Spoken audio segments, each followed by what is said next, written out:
Romains chapitre 12, verset 1. Je vous exhorte donc, frères, par les compassions de Dieu, à offrir vos corps en sacrifice vivant, saint, agréable à Dieu. C'est votre culte raisonnable. Bonjour à tous frères et sœurs et bon sabbat, que le Seigneur vous bénisse. Je voulais utiliser cette opportunité aujourd'hui, cette occasion je devrais dire, et ce nouvel an, pour réfléchir un instant sur l'année qui est passée et considérer l'année qui est à venir et que nous avons déjà entamée d'une manière qui nous aide à la débuter avec le bon esprit, avec un juste esprit, à la lumière des choses que nous avons peut-être faites mal pendant l'année qui est passée, et à la lumière des choses que le Seigneur aimerait que nous fassions mieux, et les choses que le Seigneur aimerait que nous réformions pour nous préparer au retour du Seigneur Jésus. J'aimerais tout particulièrement que l'on puisse s'attarder sur une déclaration, je dois dire une lecture de l'esprit de prophétie que j'ai eue, qui se trouve dans le livre Avec Dieu chaque jour, à la page 388, au paragraphe 2 à 6, et utiliser ces déclarations-là comme une ligne directrice pour cette brève méditation que j'ai d'ailleurs intitulée « Une résolution d'engagement et de consécration ». Une résolution d'engagement et de consécration. Vous savez, il y a cette habitude de faire des résolutions de nouvel an. Alors, c'est bien dans la mesure où il n'y a pas de mal à faire de nouvelles résolutions, mais c'est un peu vide de sens dans la mesure où c'est souvent une forme que l'on répète, qui d'ailleurs perd qui perd son sens tout en gardant sa forme. Mais on veut réfléchir sur l'année passée pour pouvoir donner du sens aux résolutions que nous voudrions pouvoir faire maintenant que nous avons commencé l'année 2023. Donc dans cette déclaration ici Avec Dieu chaque jour à la page 388, j'aimerais que nous lisions ensemble le suivant, et je commence. Une année de ta vie va se terminer aujourd'hui. Donc c'était écrit pour la fin de l'année. Mais c'est pas grave. Une année de ta vie va se terminer aujourd'hui. Aujourd'hui, elle est déjà terminée. Qu'en est-il lorsque tu regardes en arrière? As-tu progressé dans la vie spirituelle? As-tu crucifié le moi avec ses passions et ses convoitises? Ton intérêt pour la parole de Dieu a-t-il augmenté? As-tu remporté des victoires décisives sur tes sentiments et tes égarements? Qu'y a-t-il d'inscrit dans les livres du ciel pour cette année qui vient de s'écouler et qui ne reviendra jamais? Donc c'est une question qu'il convient de nous poser. Elle est un peu lourde si la réponse qu'on doit y donner, les réponses qu'on doit y donner sont plus ou moins négatives.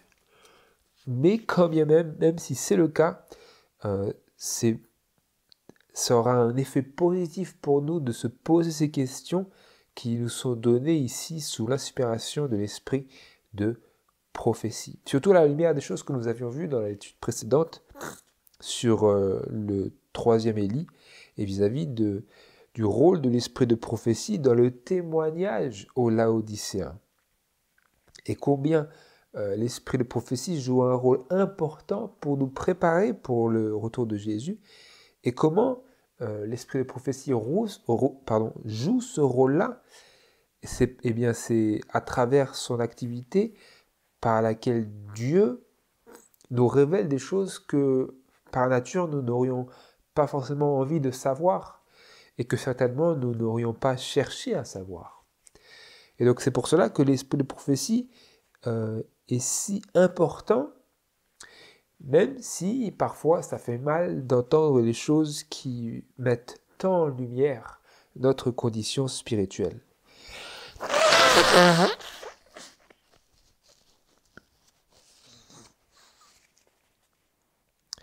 Donc les questions, c'est: ai-je progressé dans la vie spirituelle? Littéralement en anglais, c'est la vie divine. La vie avec le divin, la vie où j'ai participé à la nature divine. Ai-je progressé dans cette vie-là? Ai-je marché dans cette vie-là? Ai-je crucifié le moi avec ses passions et ses convoitises? Ai-je crucifié le moi? Ai-je crucifié la chair? La chair avec ses passions et ses convoitises? Ou ai-je laissé libre cours à ma chair? C'est la question qui nous convient et qui nous incombe de nous poser. L'esprit de prophétie nous pose cette question qui n'est pas agréable et certes pas confortable, mais toutefois, comme je l'ai dit, ça aura une influence positive pour nous si nous prenons vraiment le temps de nous approcher de Dieu. Ainsi, la parole de Dieu nous dit dans Jacques chapitre 4, approchez-vous de Dieu, il s'approchera de vous. Humiliez-vous sous la main puissante de Dieu afin qu'il vous élève au temps convenable, quelque chose comme ça. Donc, s'approcher de Dieu, qu'est-ce que cela veut dire? Eh bien, Jésus rend son témoignage ici dans l'esprit de prophétie, et donc, plutôt que de nous écarter de ces choses qui sont écrites sous l'esprit d'inspiration, eh bien, nous voulons nous approcher de Dieu. Et donc, nous approcher de Dieu, c'est continuer à lire et écouter ce qui est écrit dans le témoignage de Jésus, et à nous examiner nous-mêmes à la lumière de ces choses, à la lumière de ces révélations qui sont souvent si désagréables. Ai-je crucifié le moi? Donc si nous n'avons pas crucifié le moi, nous voulons pouvoir réfléchir et dire: où est-ce que j'ai laissé libre cours à ma chair?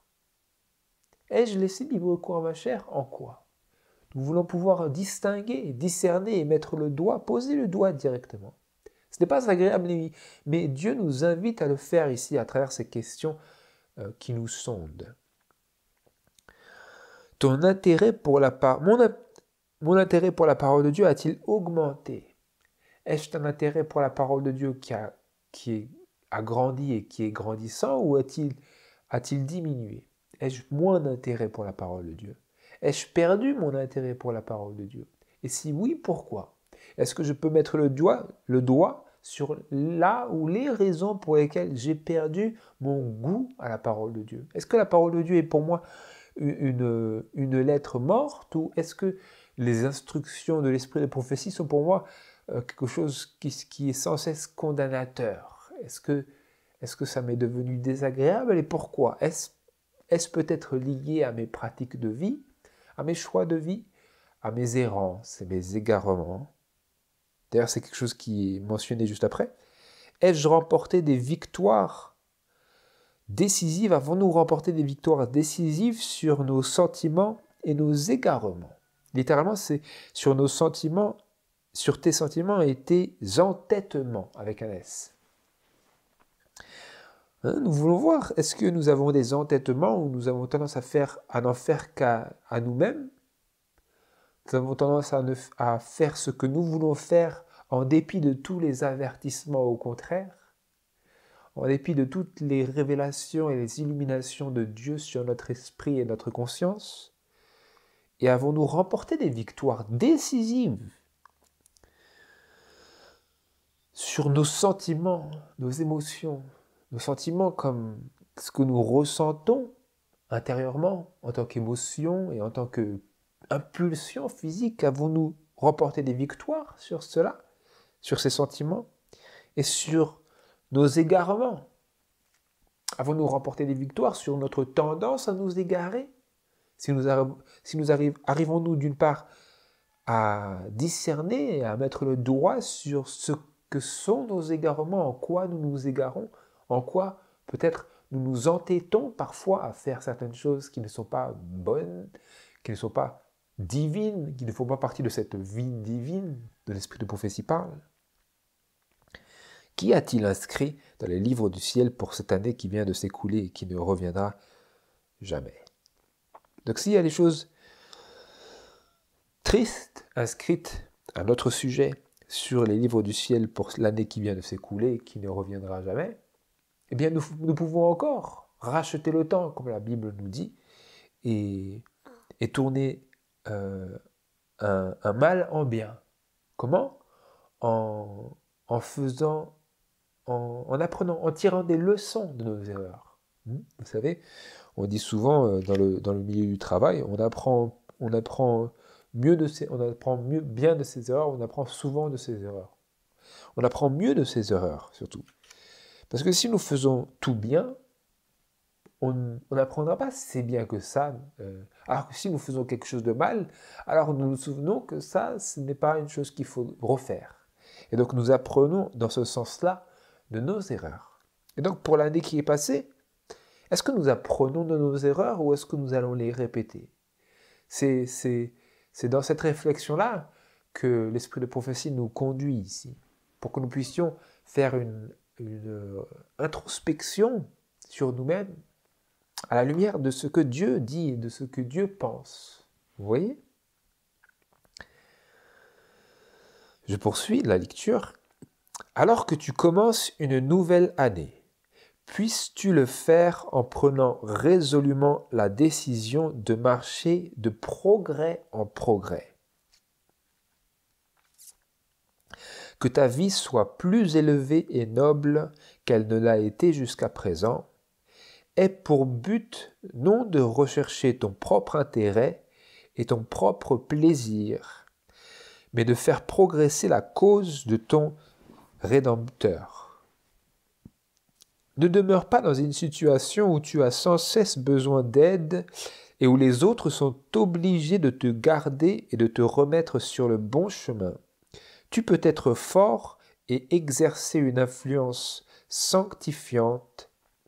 Ton âme peut être sans cesse prête à rechercher le bien d'autrui, à réconforter ceux qui sont dans la peine, à fortifier les faibles, à rendre témoignage pour Christ chaque fois que l'occasion se présente, est pour but d'honorer Dieu en toutes choses, toujours et partout, que ta religion se manifeste dans chacun de tes actes. Vous avez relevé ici quelque chose de significatif, j'y reviens au départ. Alors que tu commences, je le mets à la première personne du pluriel, alors que nous commençons une nouvelle année, frères et sœurs, puissions-nous le faire en prenant résolument la décision de marcher de progrès en progrès. Donc qu'est-ce qu'il est exprimé ici? Nous devrions prendre résolument la décision de faire ceci. De faire quoi? De marcher de progrès en progrès, c'est-à-dire si nous avions fait des progrès dans le passé, de marcher de ces progrès à de plus grands progrès. Et si nous avions marché à rebours ou en arrière, apprendre de ces leçons et marcher de progrès en progrès. Prendre une décision résolue. D'où le mot une résolution. Une résolution, c'est résolure. Comment dire, prendre une résolution, c'est faire un choix intelligent et décidé et déterminé. Pas juste quelque chose d'évasif où on se dit je vais ou je ne vais peut-être pas. Je ne sais pas. J'envisage la possibilité peut-être de faire ceci ou pas. Non, la résolution, c'est différent de cela. Une résolution, c'est en notre corps, âme et conscience de faire un choix et de s'y tenir. C'est la résolution.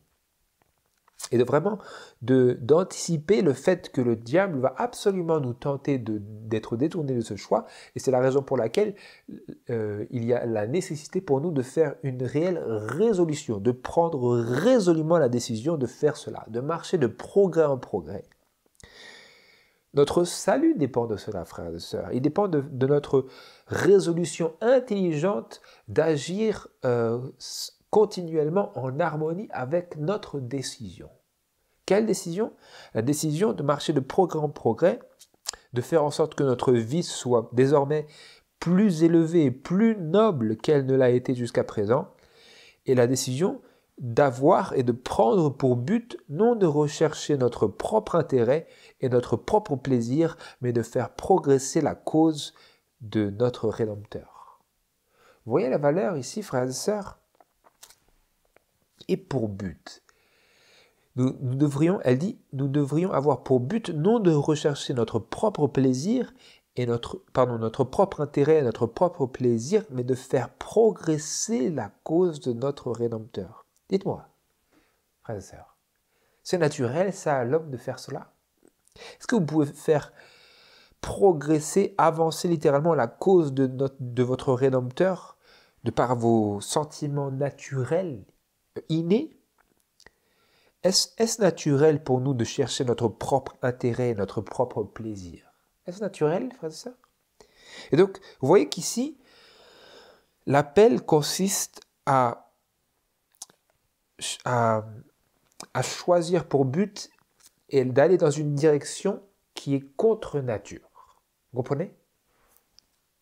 Alors, il se peut que nous ayons de vifs sentiments de notre amour pour Dieu, mais si nous n'avons pas pour but, et si nous n'avons pas pris cette résolution de rechercher non pas notre propre intérêt, notre propre plaisir, mais de faire vraiment progresser la cause de notre Rédempteur par nos efforts déterminés, alors tout notre amour s'évaporera comme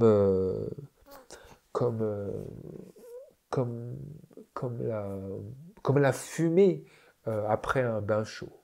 Vous voyez? Ce ne sera pas quelque chose de constant. Pour que ça soit quelque chose de constant, il nous faut déterminer non pas de rechercher notre propre intérêt, notre propre plaisir, mais de travailler pour Dieu. De faire quelque chose pour Dieu. Vous comprenez? Et donc ceci nécessite une résolution d'engagement. Nous allons y revenir ici, mais je le lance ici dans l'arène, pour ainsi dire, cette pensée où il nous faut nous engager. Engager à quelque chose et ne pas nous laisser aller au gré de nos passions, de nos sentiments et de nos, comme nous l'avions vu, nos égarements, nos entêtements. Si nous ne prenons pas une résolution claire et nette, frères et sœurs, nous sommes voués à chaque fois à échouer. Vous comprenez? Et donc, cet appel d'avoir pour but et de prendre pour but de ne pas rechercher notre propre intérêt et notre propre plaisir, mais plutôt de faire progresser la cause de Dieu, la cause de notre Rédempteur, la cause de Jésus, ça veut dire de prendre notre croix. Vous comprenez?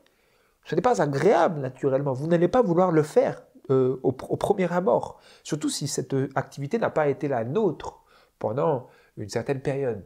Vous comprenez? Donc cela implique une croix à prendre qui, certes, devient plus facile avec le temps, dans la mesure où nous développons une capacité à renoncer aux passions de la chair et à notre quête de notre propre intérêt. Ça devient plus facile, oui, mais c'est quand même une croix. Vous ne pouvez pas transformer une croix en une couronne. Ce n'est pas une couronne que Dieu nous a appelé à porter, il nous a dit prends une croix. La couronne, c'est après. Vous comprenez? Parce que souvent, nous nous comportons comme si nous avons déjà la couronne en main, ça y est, ça nous est donné, c'est la cagnotte dès le début. Non, mes frères et sœurs, vous n'avez pas la cagnotte, vous n'avez rien du tout. C'est d'abord la résolution et c'est une croix. Vous comprenez? Il nous faut et c'est ça que l'esprit de prophétie essaye de nous faire comprendre, que Jésus essaye de nous faire comprendre à travers son témoignage, à travers l'esprit de prophétie. Nous voir que ce n'est pas tout rose tout le temps, qu'il nous faut affronter la difficulté du chemin du vrai disciple de Jésus. Et ce chemin-là implique le port et le choix et la résolution de porter la croix. Je poursuis ici, c'est pour ça que je voulais vraiment guider cette méditation à travers ces déclarations-là, parce que je les trouve vraiment chargées de combien elles sont applicables, combien elles sont significatives pour nous en ces derniers jours et à nos tendances et à notre dépravation humaine incroyable, à laquelle souvent nous sommes tant conditionnés que nous ne la discernons même plus, nous n'arrivons même plus à voir vraiment qu'elle est si grave. C'est pour cela que l'esprit de prophétie nous ramène à la réalité. Et nous en avons terriblement besoin, cruellement besoin. Et là, il y a marqué « Ne demeure pas dans une situation où tu as sans cesse besoin d'aide et où les autres sont obligés de te garder et de te remettre sur le bon chemin. » Ça, c'est le grand danger. Moi, je suis convaincu que c'est le grand danger en ces derniers jours, notamment pour la dernière génération qui est tant poussée au divertissement. Nous sommes sans cesse divertis. Mais ici, Dieu, le Seigneur, ici, par l'esprit de prophétie, nous dit « Ne reste pas dans une situation où tu as sans cesse besoin d'aide, tu as sans cesse besoin d'être nourri comme ça, avec la cuillère, comme un tout petit bébé. » Vous voyez ? Qu'est-ce qui crée cette condition ? C'est la répétition de petits péchés. Vous voyez ? Qu'est-ce que cela crée comme condition spirituelle ? Une condition où comme l'apôtre Paul disait, vous avez besoin qu'on vous donne du lait tout le temps. Vous n'êtes pas prêt vous n'avez pas bien grandi, en d'autres termes, il disait. Vous avez un problème de croissance. Pourquoi ? Parce que vous avez sans cesse besoin d'aide, sans cesse besoin d'être remis dans le chemin. Vous n'êtes pas des personnes qui marchaient, qui croissaient en Dieu. Besoin d'être assistés, c'est de l'assistanat spirituel. Non, Dieu, il dit, mais tu peux être fort et exercer une influence sanctifiante. Ton âme peut être sans cesse prête à rechercher le bien d'autrui, à réconforter ceux qui sont dans la peine, à fortifier les faibles, à rendre témoignage pour Christ chaque fois que l'occasion se présente. Mais ceci implique une croix. Nous pouvons faire cela, oui. Nous disons, oui, je veux que toute ma vie soit comme ça. Oui, mais ça n'arrive pas si nous ne prenons pas la croix. Cette vie-là, elle ne vient pas se présenter sur vos genoux et voilà, vous avez tous les fruits de toute une vie de renoncement. Non, ça ne vient pas comme ça. Ce n'est pas magique, ce n'est pas miraculeux. C'est le fruit et les résultats d'une réelle décision et d'un engagement. Parce qu'aujourd'hui, dans le christianisme, nous sommes en mode non engagé. Nous ne sommes pas engagés. Nous te regardons sur Internet, mais nous ne sommes pas engagés. C'est bien, tu fais quelque chose de bien, mais pas d'engagement. Non, nous sommes non engagés, non impliqués, non concernés, indifférents. Jésus, il dit, parce que tu es quoi ? Ni chaud, ni froid, ni bouillant, mais que tu es tiède. Que dit-il à ces personnes-là qui sont tièdes ? Qu'est-ce que Jésus annonce ? Il dit, tout va bien aller. Non, Jésus, il dit, si tu restes tiède, je te vomirai de ma bouche. Et donc Dieu appelle à l'engagement. Ne restez pas dans une situation où vous avez sans cesse besoin d'aide. Nous ne devrions pas rester dans cette situation-là, mais nous secouer pour sortir de cette léthargie spirituelle et nous approcher de Dieu. Comment nous approcher de Dieu ? Venir à l'esprit de prophétie, laisser Dieu nous couper de tous les côtés. Ce n'est pas super agréable, frères et sœurs, mais si nous ne permettons pas à Dieu de faire cela, de nous couper de tous les côtés, de toutes ces choses superficielles, ces côtés, ces grossièretés de notre caractère, nous ne serons jamais sauvés. Jamais. À Dieu ne plaise. Vous voyez la nécessité ici de nous prendre en main. L'expression est vraiment applicable. Elle est tout à fait appropriée de nous prendre en main. C'est-à-dire que Dieu, avec toute la puissance qu'il a dans l'univers, ne peut pas nous prendre en main à notre place. Vous comprenez ? Nous allons le lire juste après. À savoir que nous ne serons pas sauvés contre notre volonté. Dieu, il ne va pas nous forcer à être sauvés. D'ailleurs, il ne va pas nous forcer à être sanctifiés. Il ne va pas nous forcer à être consacrés. Il ne va pas nous forcer à être engagés. Nous avons besoin de nous engager. Comment nous engageons-nous, frères et sœurs? Dites-moi. En faisant autre chose que ce que nous avons fait. Comment? En tendant la main l'un à l'autre. Ah, mais nous sommes non engagés, non sanctifiés, non concernés. Chacun y fait ce qu'il veut. Non, ce n'est pas possible, frères et sœurs. Ce n'est pas possible. Ce n'est pas ça, la religion de Jésus.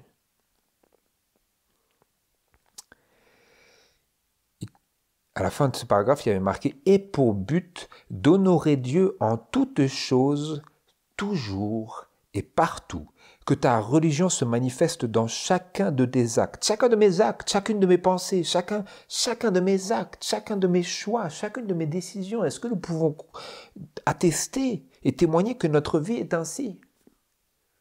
Vous voyez, frères et sœurs, et pour que ceci soit une réalité, il nous faut nous surveiller à chaque instant.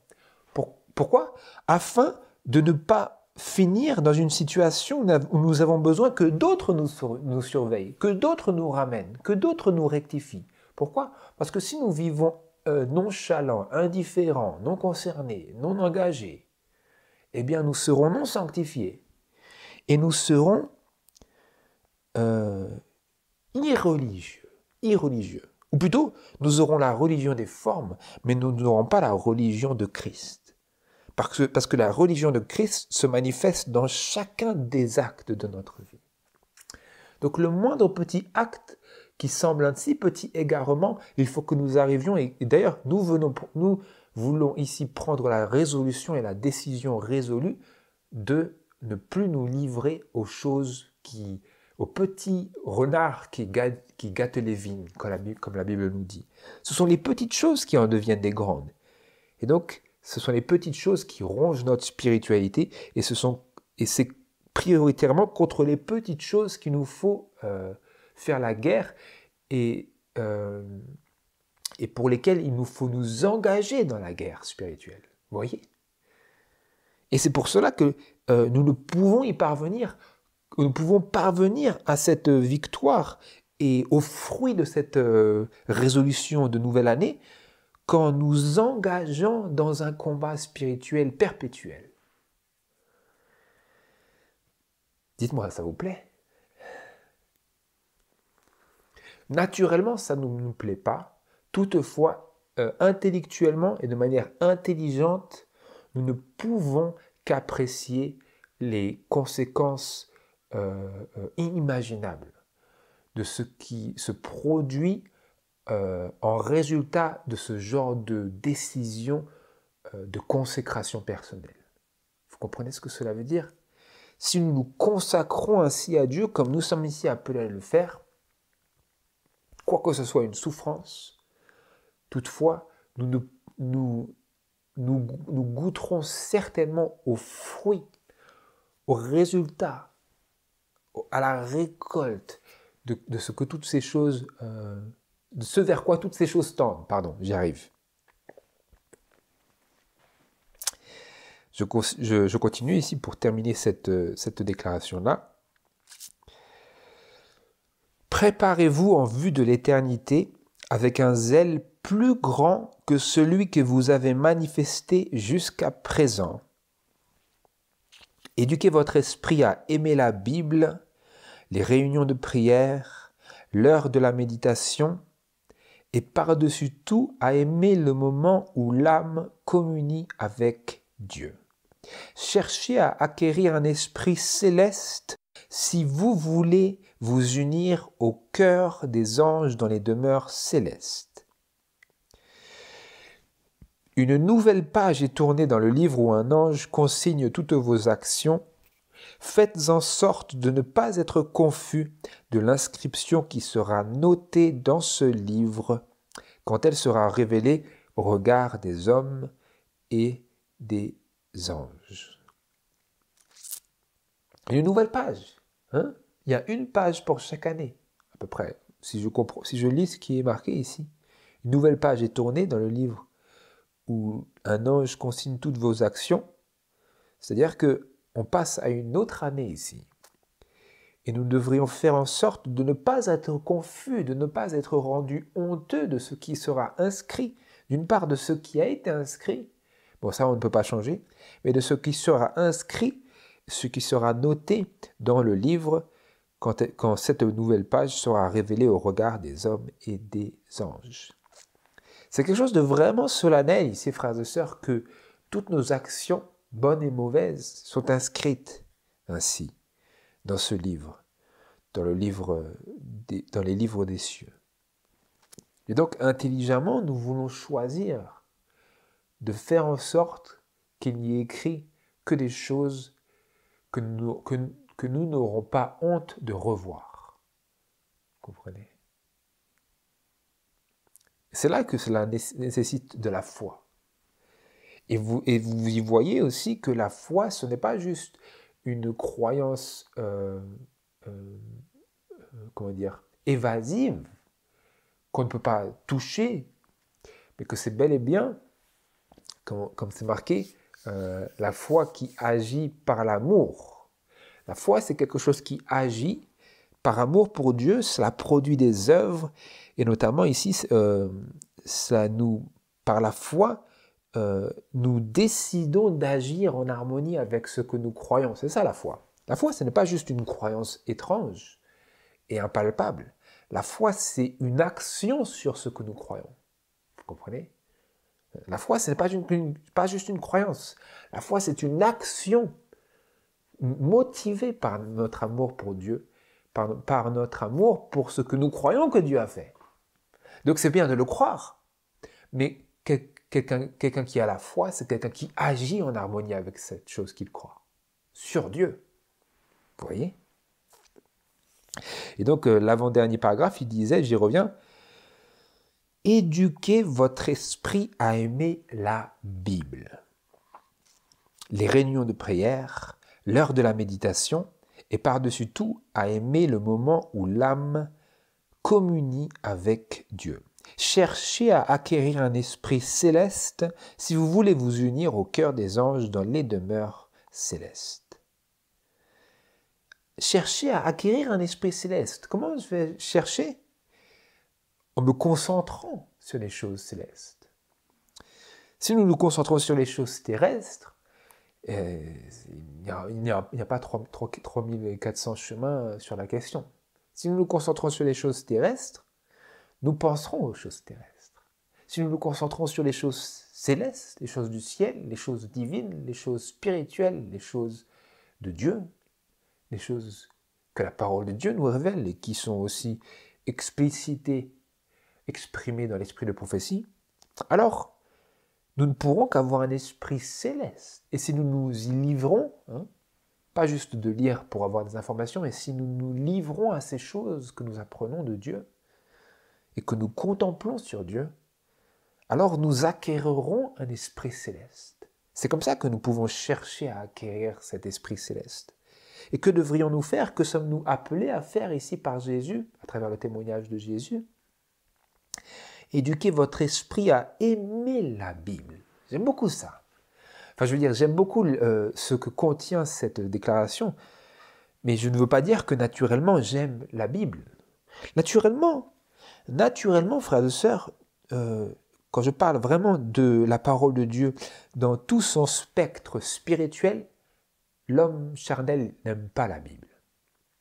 Alors certes, même l'aspect naturel de l'homme peut prendre plaisir à acquérir et à grandir ses connaissances par la lecture de la Bible, mais vis-à-vis des choses spirituelles qui sont révélées dans la Bible, l'homme naturel, il ne prend pas plaisir à la parole de Dieu. Et donc, quand nous sommes appelés à éduquer notre esprit à aimer la Bible, qu'est-ce que cela implique en réalité? Parce que comment vous pouvez vous éduquer vous-même à faire quelque chose que vous-même, vous n'aimez pas par nature faire? Vous voyez? Donc, en réalité, éduquer notre esprit à aimer la Bible, c'est prier Dieu, c'est nous abandonner à Dieu. Comprenez? C'est discuter avec Dieu. c'est raisonner avec Dieu, plaider avec Dieu. Vous voyez? On peut pas juste dire, voilà, je m'éduque à aimer la Bible, j'aime la Bible, je me suis éduqué comme cela. Non, non, non, ça ne fonctionne pas comme cela. Vous ne pouvez pas le faire. Mais il faut comprendre ce qui est signifié dans cet appel de Dieu, de l'esprit de prophétie, dans cet appel de Jésus, dans ce témoignage. Pour nous éduquer à aimer la Bible, il nous faut considérer si nous avons peut-être reçu une mauvaise éducation.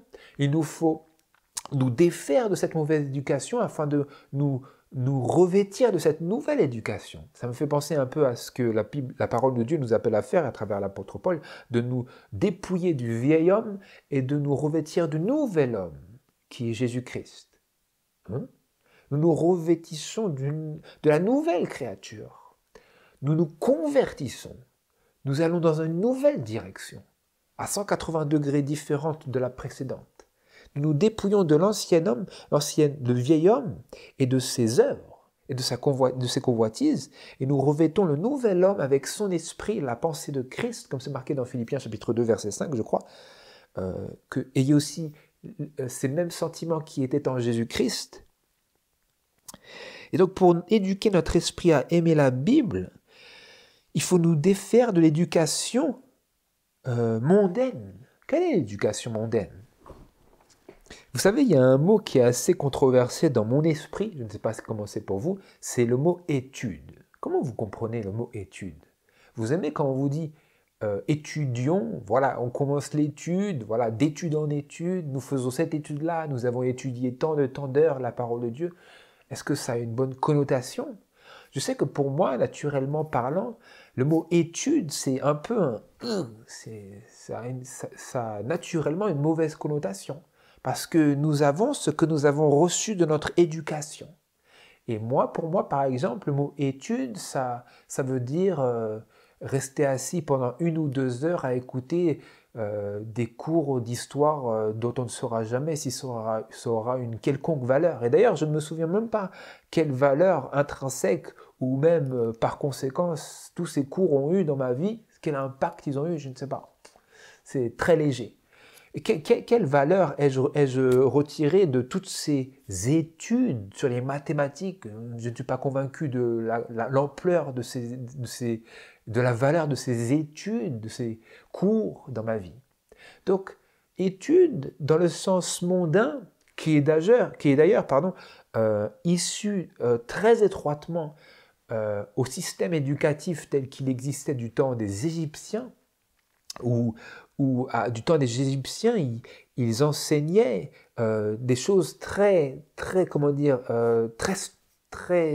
j'allais dire structurées, mais ce n'est pas vraiment le mot, très divisées. Les matières étaient très divisées, que les mathématiques, que la géographie, que l'histoire. Vous savez, dans le monde, c'est comme cela qu'ils enseignent. Mais dans l'esprit, ce n'est pas comme cela que nous fonctionnons. Nous fonctionnons de manière beaucoup plus holistique, on pourrait dire. Et donc, enseigner les personnes à juste étudier les mathématiques, étudier la géographie, étudier l'histoire, étudier les sciences je crois, sciences SVT, sciences et vie de la Terre. D'ailleurs, cette expression science et vie de la Terre, c'est complètement une fausse expression, quoi. Parce que c'était en fait science et mensonge des hommes, en fait. Vous comprenez? Donc si nous recevons ce genre d'éducation, ce genre d'études au début de notre vie, il nous faut nous défaire de ces choses-là, défaire de l'esclavage de notre esprit à ces choses-là. Et donc pour moi, je sais que par exemple, pour l'année 2023, j'ai à cœur de m'éduquer à aimer la Bible dans le sens de l'éducation qui est agréable à Dieu. Dieu n'est pas du genre à vouloir nous assouvir à un joug infernal et insupportable de devoir nous contraindre à faire des choses qui sont contre nature, hein, de s'asseoir 1 heure, 2 heures, 3 heures, 4 heures de temps dans des lieux cloîtrés pour apprendre des choses qui n'ont vraiment pas de valeur dans la vie quotidienne du citoyen lambda. Ça n'est pas quelque chose que Dieu aime, ce n'est pas quelque chose que Dieu approuve, ce n'est pas quelque chose que Dieu encourage. J'aime bien parce que dans l'esprit de prophétie, il y a des déclarations comme quoi nous devrions étudier la nature, étudier les œuvres de Dieu dans la nature. Et j'aime beaucoup cette expression parce que pour moi, naturellement, ou peut-être pour vous aussi, selon votre passé, votre éducation, le fait d'étudier les œuvres de Dieu dans la nature, je me dis, mais en fait, ce n'est pas ça le sens de étude, selon Dieu. Étudier avec Dieu, ce n'est pas, ça ne comporte pas, ça ne contient pas toutes ces composantes insupportables de l'éducation égyptienne. Non, étudier, c'est considérer, contempler, méditer. Tous ces mots qui ont à voir avec une introspection intérieure et une considération de la grandeur de l'éternité, ça c'est l'étude selon Dieu. Vous voyez? Et donc quand il est marqué ici, frères et sœurs, je trouve ça vraiment profond, quand il est marqué « éduquez-vous », éduquez votre esprit à aimer la Bible, comment est-ce que nous pouvons le faire? En comprenant ce que Dieu veut dire. Dieu ne veut pas que juste je me force à aimer quelque chose que je ne peux pas naturellement aimer, dans le sens d'être contraint à des longues études qui sont lourdes pour l'intellect. Non, Dieu veut que nous soyons épanouis dans notre contemplation de la parole de Dieu. Dieu veut que nous éduquions à aimer la Bible en cherchant dans la Bible des choses qui répondent, en trouvant dans nos cœurs des cordes sensibles à des choses qui ont une valeur personnelle. Vous comprenez? Je sais parce que moi j'ai souvent eu cette fâcheuse tendance à vouloir éduquer mon esprit à aimer la Bible, mais en lisant des passages qui n'avaient pas forcément d'incidence là, tout de suite, sur ma vie personnelle. Non, Dieu, il n'y a pas de problème à chercher des choses vers quoi nous tendons dans notre esprit. Nous voulons un sujet qui peut-être n'intéresse pas une autre personne, mais qui m'intéresse, et Dieu veut que je sois épanoui dans ma recherche de ces choses et que j'étudie la Bible comme cela. Nous devrions éduquer notre esprit à aimer les réunions de prière. Qu'est-ce que cela nécessite que nous éduquions notre esprit à aimer les réunions de prière? Eh bien, cela implique que nous ne nous laissions pas aller à un esprit indépendant et que nous essayons de fonctionner sans qui que ce soit d'autre. Oh, moi j'adore Dieu, moi je ne me confie pas en l'homme, moi je ne dépends pas des hommes, moi j'adore juste Dieu, Dieu et Dieu seul. Vous comprenez? Il faut que nous arrivions à ne pas avoir un tel esprit indépendantiste, que nous arrivons vraiment à fonctionner quotidiennement sans la présence de qui que ce soit d'autre dans notre vie, que ce soit frères et sœurs. Il nous faut pouvoir avoir un cœur bien plus élargi pour répondre à la prière de Christ. Et une des manières par laquelle cela est fait, c'est la réunion des prières. Si nous avons la possibilité, que nous puissions que nous puissions aller jouir de cette possibilité, et si nous n'avons pas la possibilité, de faire en sorte, tant que possible, de nous joindre les mains avec ceux avec qui nous croyons les mêmes choses. C'est important. Dieu veut que nous nous éduquions dans ce sens, à aimer cela. Voilà, donc ça, c'est ce que je voulais lire. Et j'aimerais maintenant lire la déclaration suivante, qui va confirmer ce que nous avions vu Avec Dieu chaque jour, à la page 8 et au paragraphe 2, il est écrit ceci. Dieu exige que nous nous consacrions entièrement à ses voies. Nos plus grandes facultés doivent être soigneusement cultivées. Dieu nous prête nos talents pour que nous en usions et non pour que nous en abusions.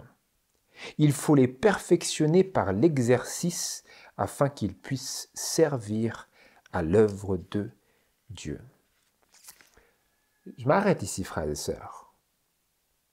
C'est important parce que moi, j'ai appris des leçons pendant cette année qui vient de passer et j'aimerais, tant que possible, vous en faire part, à savoir que, comme c'est marqué, Dieu exige, littéralement Dieu appelle à ce que nous nous consacrions entièrement à ses voies. Donc ça c'est, d'accord, nous comprenons, il nous faut une consécration entière aux voies de Dieu. Mais qu'est-ce que cela implique? Nos plus grandes facultés doivent être soigneusement cultivées. Des facultés. Si nous avons des facultés, si nous avons des facilités à quelque chose que ce soit qui ait un quelconque lien, étroit ou pas, avec l'œuvre de Dieu, nous devrions soigneusement les cultiver. Dieu nous prête nos talents pour que nous en usions et non pour que nous en abusions. Il faut les perfectionner par l'exercice afin qu'ils puissent servir à l'œuvre de Dieu. Quels sont nos talents, nos facultés? Si nous avons des talents, des facultés à nous exprimer, si nous avons une certaine maîtrise de la langue et une certaine connaissance de la parole, qu'est-ce que Dieu veut que nous fassions de cela? Est-ce que nous devrions enterrer cela dans la terre? Comme cette personne qui n'avait qu'un seul talent et qui l'a enterré dans la terre. Ensuite, son maître est venu. Voilà, qu'est-ce que tu as fait de mon talent? Il a dit, voilà, j'avais un seul talent, je l'ai enterré dans la terre. Dieu veut que nous prenions nos talents qu'il nous a prêtés dans cette vie, que nous les utilisions. Qu'est-ce qu'il nous faut faire? Il faut les perfectionner par l'exercice, afin qu'ils puissent servir à l'œuvre de Dieu. Il y a une expression en anglais qui dit if you don't use it, you lose it. Ce qui veut dire que si vous ne l'utilisez pas, vous le perdez. Cela est vrai pour les muscles notamment. Si nous n'utilisons pas certains muscles, nos muscles vont fondre et nous allons littéralement les perdre. Certes, il vous restera il vous restera quelque chose, un tendon, mais le muscle, il va se fondre. Si nous n'utilisons pas nos facultés, nos talents, et que nous ne les perfectionnons pas par l'exercice, nous allons les perdre. Dans le sens où nous allons en perdre ces capacités, nous vont nous échapper. Donc il nous faut exercer nos talents, frères et sœurs. Exercer dans l'œuvre de Dieu. Exercez vos talents. Entrez en lien avec ceux qui travaillent pour le Seigneur. Exercez vos talents. Vous comprenez? Cela fait partie de la résolution d'engagement et de consacration que nous voulons prendre dans cette nouvelle année, frères et sœurs. C'est ce que Dieu désire et c'est ce à quoi Dieu nous appelle. Pour que nos talents, par l'exercice, puissent servir à l'œuvre de Dieu. Voilà ce que nous devrions faire. Déterrer ce talent enterré et le poser sur l'autel du sacrifice. Parce que des fois on se dit, oui mais si je sers Dieu, je n'aurai plus de temps pour me servir moi-même aussi. Je n'aurai plus de temps pour moi. Ah, c'est ça en fait. C'est ça. Ce n'est pas que vous étiez trop occupés. Ce n'est pas que nous étions trop occupés. C'est juste que nous préférions gaspiller notre temps pour notre propre plaisir que de le consacrer pour la cause de Dieu. C'est là que vraiment nous voyons quels sont nos motifs, frères et sœurs. Lisez avec moi de nouveau notre lecture biblique. Qu'est-ce qui est marqué ici? Romains chapitre 12. En lien avec cela, que Dieu nous appelle à exercer nos talents pour qu'ils puissent servir à l'œuvre de Dieu. Qu'est-ce qui est marqué dans Romains chapitre 12, verset 3 ici? Quel est le genre d'appel et le genre d'engagement et le genre de consécration que Dieu demande de nous, réellement? Je lis Romains chapitre 12, verset 1. Je vous exhorte donc, frères, par les compassions de Dieu. C'est les compassions de Dieu. Considérez les compassions de Dieu. C'est ça qui va vous motiver. Je vous exhorte donc, frères, par les compassions de Dieu, à offrir vos corps en sacrifice vivant, saint, agréable à Dieu. C'est votre culte raisonnable. C'est raisonnable, frères et sœurs. Vous savez que c'est raisonnable lorsque vous considérez le grand amour de Dieu. Alors vous ne dites plus dans votre cœur, wow, mais pourquoi tu demandes ça de moi et tout, ça va prendre tellement de temps, ça va me dévorer tout mon temps libre, j'avais du temps libre, tu veux que je le consacre à Dieu après, qu'est-ce que j'ai de temps pour moi? Moi. Ah, c'est là que nous voyons notre réelle motivation. Et donc, frères et sœurs, est-ce que vous êtes prêts à vous offrir ainsi en sacrifice vivant, saint, agréable à Dieu, en guise de culte raisonnable? C'est raisonnable de la part de Dieu de demander ça? Est-ce que nous sommes prêts à agir d'une telle manière que nous montrons dans nos cœurs que nous croyons, corps, âme et esprit, que Dieu a demandé quelque chose de absolument raisonnable? Parce que sinon nous disons, oh, c'est pas raisonnable, Seigneur, mon temps, il est tout pris par l'œuvre de Dieu. Sauf que nous oublions ce que Jésus disait aux disciples quand ils étaient revenus à lui après son entretien avec la femme samaritaine. Voilà, les disciples sont venus à lui et je crois qu'ils lui ont demandé, allons-y dans Jean chapitre 4, je crois, brièvement.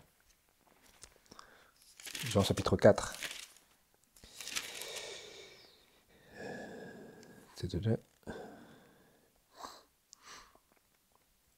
Jean chapitre 4, verset 31.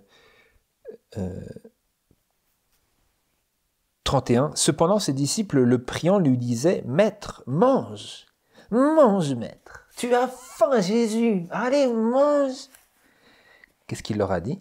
Mais il leur dit, « J'ai à manger une nourriture que vous ne connaissez pas. » Quelle est cette nourriture? La satisfaction de faire la volonté de Dieu et d'utiliser nos talents dans le service et l'œuvre de Dieu. Voilà ce que cela fait. Mais comment est-ce que nous avons cela après avoir enterré notre pauvre petit grain dans le sol? C'est différent ici. Le talent, il l'enterre dans le sol parce qu'il l'abandonne, il ne veut pas l'utiliser. Mais la graine, cela représente notre propre vie que nous offrons en sacrifice à Dieu. Hein? C'était l'image que Jésus avait donnée. Et que nous enterrons dans le sol et ainsi, en mourant à nous-mêmes, qu'est-ce qui se passe? La graine revit. Il y avait de la vie dans le germe, mais la graine sort, elle germe, ça devient une plante, ça grandit, cette plante produit des fruits et des graines, etc., etc., etc. Vous comprenez? Donc elle produit jusqu'au 60 ou au 80 ou au 100. Mais ça ne vient que après avoir fait le sacrifice de soi-même. Et donc au début, vous avez ce petit grain. Je ne veux pas le perdre. C'est notre vie, nos propres intérêts, notre propre plaisir. Si nous sacrifions cela, nous n'avons plus nos plaisirs, plus nos intérêts. Pourtant, c'est l'exemple que Jésus a montré. Et donc, quand nous prenons une résolution, prenons la décision, nous faisons la résolution d'offrir notre vie en sacrifice vivant, eh bien nous en récoltons cette joie-là dont Jésus parlait. Il disait, j'ai à manger une nourriture que vous ne connaissez pas. Vous ne connaissez pas. Vous ne connaissez pas, je n'ai même pas faim. Je n'ai même pas faim. Vous voyez? Ça, c'est les paroles de quelqu'un qui a offert sa vie en sacrifice vivant. Tel était l'exemple de Jésus. Et c'est, frères et sœurs, l'exemple que nous voulons suivre. Et donc, une fois de plus, je veux vous encourager, vous exhorter à faire quoi que ce soit que Dieu demande de vous. Quoi que ce soit que Dieu demande de nous, quoi que ce soit vers quoi il attire notre attention afin d'utiliser nos talents pour son œuvre, de faire cela, de ne pas garder nos talents enterrés, de dire « Oh, j'ai enterré, j'ai bien frappé le sol, il n'y a personne qui va le prendre. Mon talent, il est bien, il est à l'abri. Quand toi, Jésus, tu viens, mon talent, il n'a pas bougé. » Sauf qu'en réalité, il a pourri. Hey. Ça n'existe pas de ne rien faire et à la fin de notre vie, d'être comme si rien ne s'était passé en conséquence. Non, parce que lorsque nous ne faisons rien, en réalité, nous servons le diable. C'est ce que nous voyons ici dans la déclaration, je crois que c'est dans Juge chapitre 5, verset 23. Et c'était en lien direct, frères et sœurs, avec ce troisième Élie sur lequel nous méditions pendant l'année passée. Et la réponse que Élie avait reçue de ces personnes-là, qui boitaient des deux côtés, qui boitaient entre deux opinions, comme c'est marqué dans la Bible King James. Je lis ici dans Juge, chapitre 5, et verset 23. Où il y a marqué 5, verset 23, « Maudissez mes roses, dit l'ange de l'Éternel. Maudissez, maudissez ses habitants, car ils ne sont point venus au secours de l'Éternel avec les vaillants. » Quoi? Pourquoi la malédiction sur mes roses? Qu'est-ce qu'ils ont fait de mal? Comme l'esprit de prophétie nous dit, leur malédiction, ce n'est pas à cause de quelque chose qu'ils avaient fait, c'est parce qu'ils n'avaient rien fait. Vous imaginez un peu? Vous n'avez rien fait, vous êtes maudit et vous dites « Mais j'ai fait quoi contre toi ?» Jésus dit « Tu n'as rien fait, c'est ça le problème. Rien. » Vous comprenez, frères et sœurs? Et donc c'est cela que Jésus nous appelle à faire ici.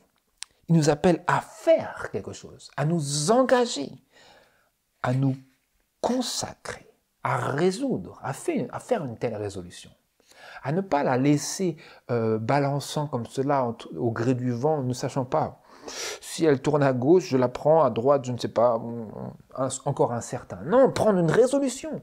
Élie disait, « Jusqu'à quand boiterez-vous entre les deux côtés? Si l'Éternel est Baal, choisissez-le. Si c'est Baal, choisissez Baal. Prenez une décision. Engagez-vous. Engagez-vous pour l'un ou pour l'autre. C'est quoi le choix?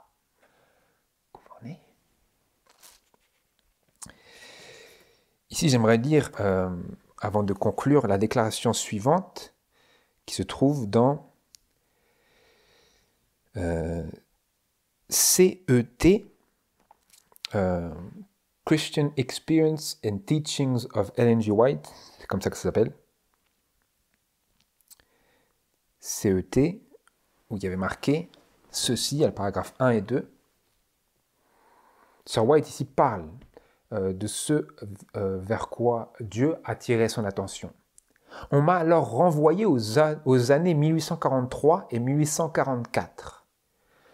Il y avait alors un esprit de consécration qui n'existe plus aujourd'hui. De son temps, elle disait de son temps. De son temps, cet esprit de consécration n'existait plus. Ça a été écrit, je ne sais pas exactement à quelle année, ça devait être ça devrait être dans les années, bien après les années 60, il me semble. Il y avait alors, en 1843-1844, un esprit de consécration qui n'existe plus aujourd'hui. Qu'est-ce qui est arrivé au peuple particulier de Dieu? Elle demande. J'ai vu la conformité au monde, le refus de souffrir pour l'amour de la vérité. J'ai vu un grand manque de soumission à la volonté de Dieu. On m'a rappelé les enfants d'Israël après leur sortie d'Égypte. Dieu, dans sa miséricorde, les fit sortir d'Égypte afin qu'ils puissent l'adorer sans entrave ni retenue. Il agit pour eux sur le chemin par des miracles. Il les éprouva et les testa en les amenant dans des endroits difficiles. Après les opérations merveilleuses de Dieu avec eux, et après qu'il les ait délivrés à maintes reprises, ils murmurèrent lorsqu'il les éprouva. Leur langage était, « Si seulement nous étions morts par la main de l'Éternel dans le pays d'Égypte !» ils y convoitaient les poireaux et les oignons. Ensuite, elle applique tout cela et elle vient à son temps et elle applique ses leçons. Je lis. J'ai vu que beaucoup de ceux qui prétendent croire à la vérité pour ces derniers jours trouvent étrange que les enfants d'Israël aient murmuré pendant leur voyage, qu'après les merveilleux exploits de Dieu avec eux, il fut si ingrat qu'ils en oublient ce que Dieu avait fait pour eux. L'ange dit, vous avez fait pire qu'eux. Donc elle était en train de dire, j'ai vu que beaucoup de ceux qui prétendent croire à la vérité pour ces derniers jours, les adventistes, trouvent étrange que les enfants d'Israël aient murmuré pendant leur voyage. Souvent, vous entendez cela. Nous disons, je ne comprends pas comment ils ont fait ces enfants d'Israël. Vraiment, moi je n'aurais pas fait ça à leur place. C'est pas possible, ils n'ont pas compris que Dieu était avec eux et Dieu les guidait, Dieu les avait délivrés, ils sont aveugles ou quoi. Elle a vu cela. Et les personnes se disent, comment c'est possible qu'ils soient aussi ingrats après ce que tout ce que Dieu avait fait pour eux, les avait délivrés d'Égypte, les avait fait traverser la mer Rouge, etc. Et l'ange a dit, vous avez fait pire que. Elle disait cela. L'ange disait cela au sujet des adventistes du temps de Sir White. Donc cela nous aide à mettre vraiment les choses en perspective. Nous lisons au sujet de toutes ces expériences des enfants d'Israël et nous pensons, oh non, moi je n'aurais pas fait ça. Non, ça c'est pas moi ça.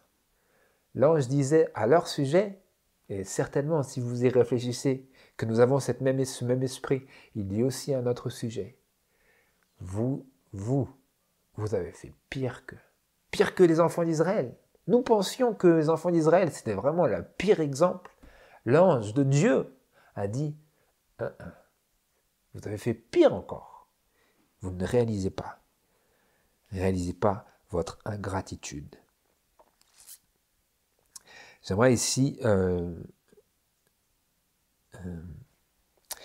Cette déclaration suivante, elle a vraiment de la valeur dans le sens où elle est en lien, elle fait le lien entre cette consécration à laquelle nous sommes appelés maintenant, notamment dans cette nouvelle année, et l'effusion du Saint-Esprit dans la pluie de l'arrière-saison, en lien avec le grand cri du troisième ange. Écoutez bien, frères et sœurs, c'est marqué ici dans le livre « Instruction pour un service chrétien effectif » à la page 309 et au paragraphe 1, premier.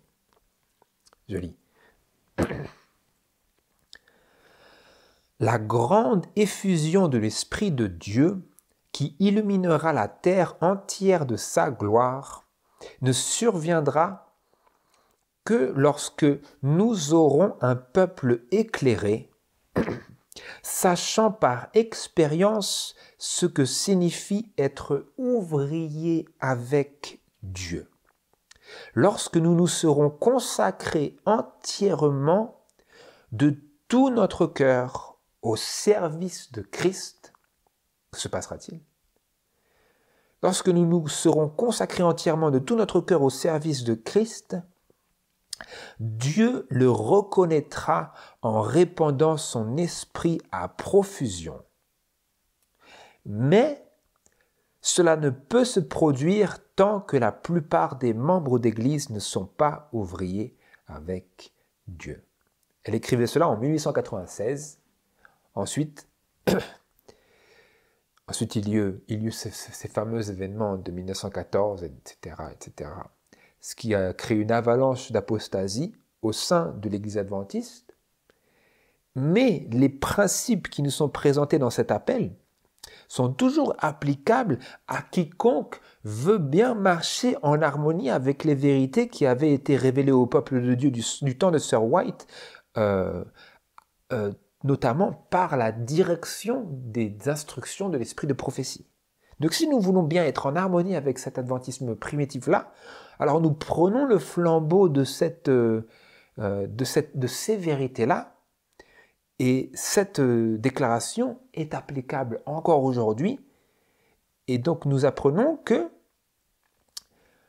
Dieu reconnaîtra notre consécration lorsque nous choisissons, lorsque nous nous serons bel et bien consacrés entièrement, à savoir que nous aurons cessé de boiter des deux côtés et que nous nous consacrerons entièrement de tout notre cœur au service de Christ. Que fera Dieu? Dieu le reconnaîtra en répandant son esprit à profusion. Et qu'est-ce que cela fera?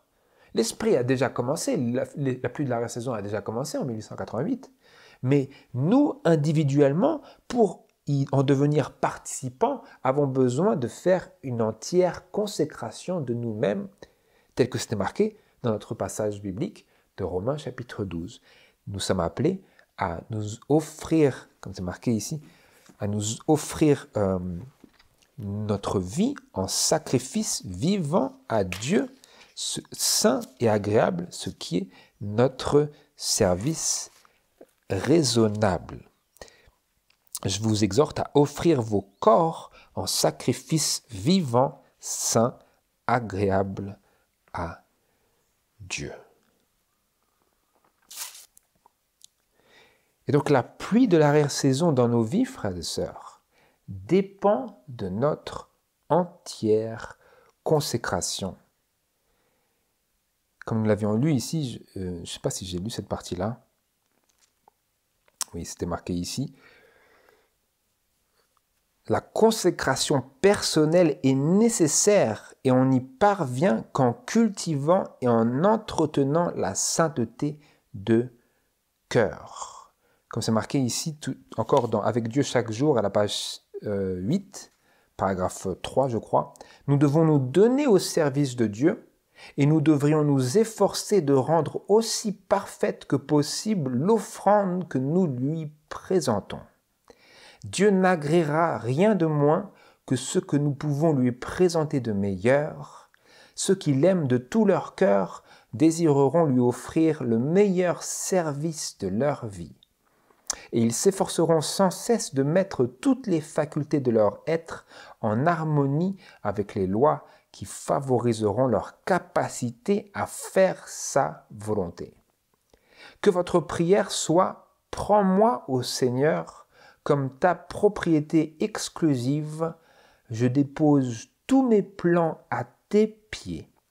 Emploie-moi aujourd'hui à ton service.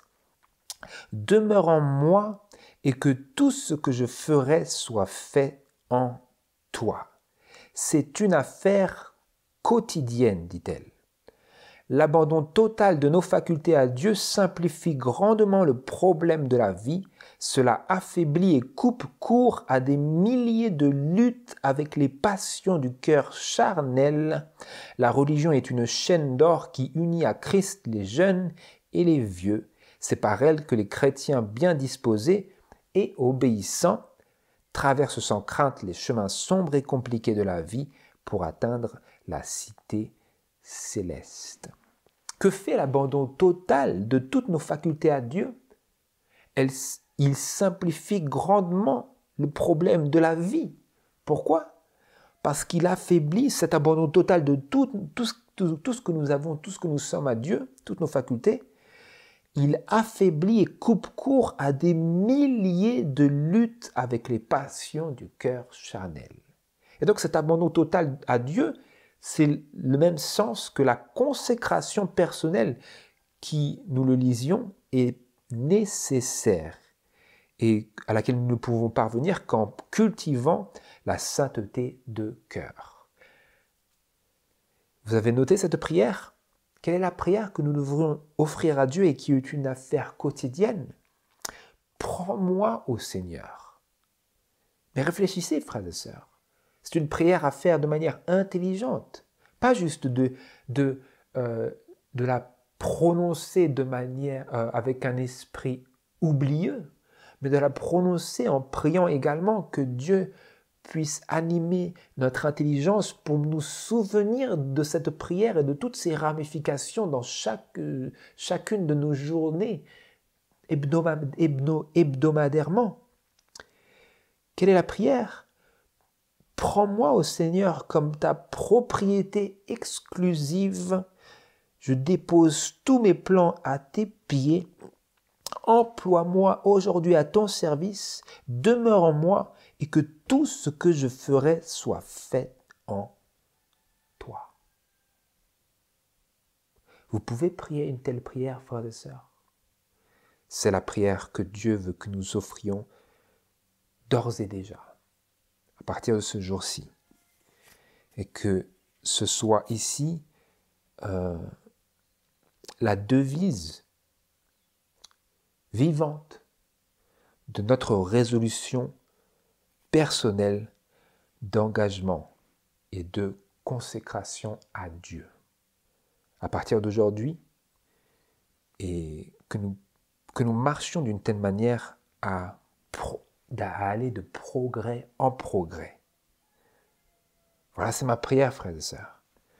Que nous puissions faire cela, dire cette prière, marcher en harmonie avec cette prière. Et alors Dieu reconnaîtra le fait. Dieu reconnaîtra cet abandon total de nous-mêmes. Dieu reconnaîtra cette consécration entière de nous-mêmes à Dieu, cette offrande parfaite de nos corps en sacrifice vivant, saint et agréable. Et il répondra sur nous individuellement, de la même manière qu'il l'eût fait depuis 1888 pour ceux qui avaient fait cette même offrande de même à Dieu.